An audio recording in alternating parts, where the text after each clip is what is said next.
Dikke techno-beukers bij de dodo? Nou, beetje. Maar het zijn rustig gewoon. Het was een fantastisch weekend. We hier het waar heerlijk mee natuurlijk. Dus in plaats van een stormplan hebben we nou een hitteplan. Dus de beter koert net. Het geluk is dat we natuurlijk wat meer in de jong waren, dus dan kwam het alweer wat oud. Maar er moest wel extra tappunten hebben de meeste wedstrijden kunnen. Is het een boel werk? Het is voor ons 2 dagjes, dan is het al weg. We zijn nu met 2 dagen bezig, bijna klaar zoals je ziet.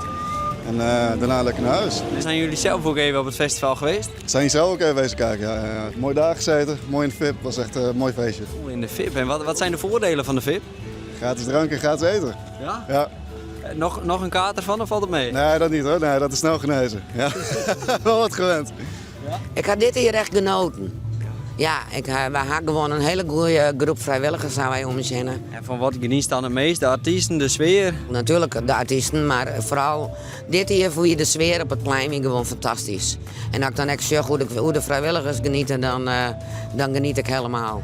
Ben er nog wat flesjes hoe van het weekend? Jazeker, we gaan wel wat flesjes wetten. Oh, wetter. Wetter. Maar ik noem wel een paar fusjes bier, hè.